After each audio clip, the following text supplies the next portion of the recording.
بسم اللہ الرحمن الرحیم۔ السلام علیکم۔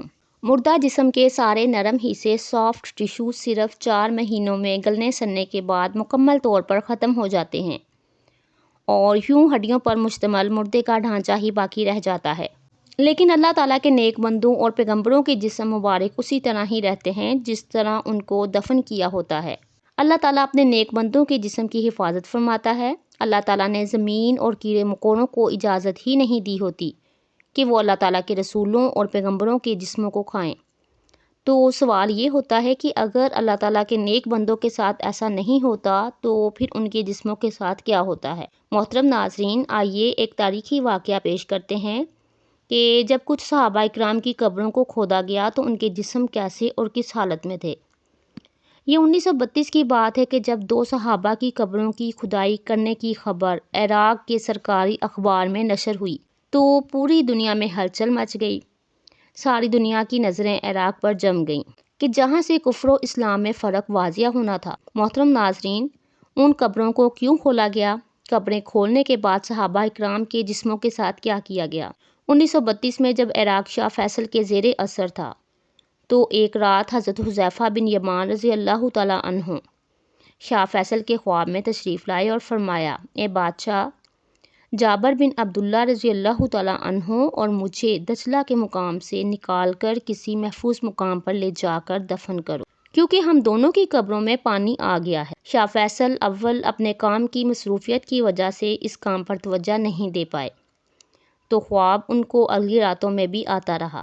وہ پھر بھی اپنے کاموں میں مصروف رہے، جبکہ تیسری بار حضرت حذیفہ رضی اللہ تعالیٰ عنہ عراق کے مفتی اعظم کے خواب میں آئے اور فرمایا کہ میں 2 راتوں سے مسلسل بادشاہ کو کہہ رہا ہوں کہ ہماری میت کو یہاں سے نکال کر کسی محفوظ جگہ پر لے چلو، لیکن بادشاہ اپنے کاموں کی مصروفیت کی وجہ سے میری بات پر کوئی اثر نہیں کر رہے۔ اس کے بعد مفتی اعظم شاہ فیصل کے دربار میں تشریف لائے۔ شاہ فیصل کہنے لگا کہ مفتی اعظم اس کے بارے میں فتویٰ جاری کریں تاکہ عوام کو اس کے بارے خبر ہو جائے۔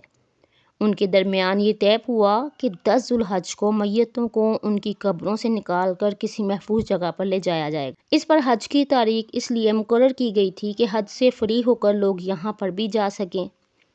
پھر جب وہ دن آیا تو بغداد شہر کی گلیاں لوگوں سے بھر گئی، لہٰذا ظہر کی نماز ادا کرنے کے بعد دونوں صحابہ اکرام کی قبروں کو کھودا گیا۔ ان کی قبروں میں پانی بھرا ہوا تھا، لیکن ان صحابہ اکرام کے جسم اور کفن ایسا تھا جیسے ابھی ان کو دفن کیا گیا ہو۔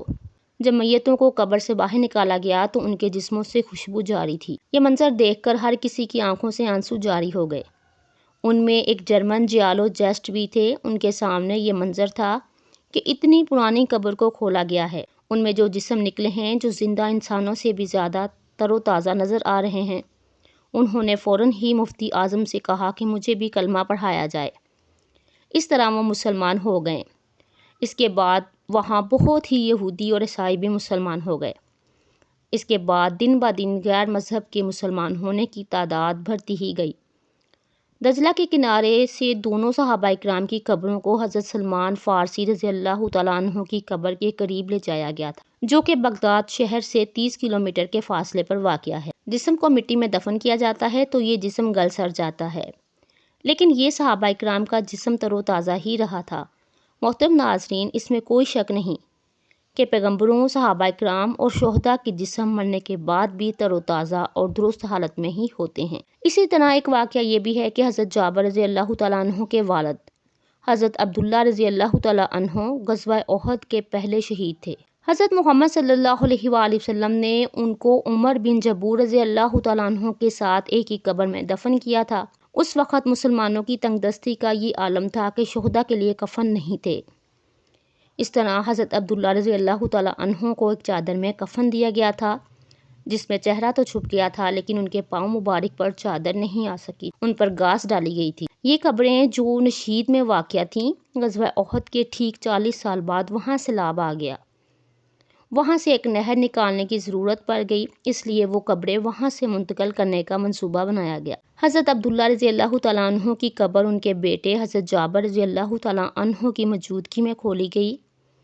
حضرت جابر رضی اللہ تعالیٰ عنہ روایت کرتے ہیں کہ ان کے والد اور ان کے والد سمیت تمام شہدائے احد کے جسم بہت ہی تر و تازہ اور اسی طرح ہی تھے جیسے ان کو دفن کیا گیا تھا۔ ایک روایت کے مطابق ان کے چہروں پر جو زخم تھے ان کا ہاتھ ان کے زخموں پر رکھا ہوا تھا۔ لوگوں نے جب وہ ہاتھ وہاں سے الگ کرنے کی کوشش کی تو ان زخموں سے تازہ خون بہنے لگا۔ پھر دوبارہ ہاتھ کو زخم پر رکھا گیا تو ان کا خون بند ہو گیا۔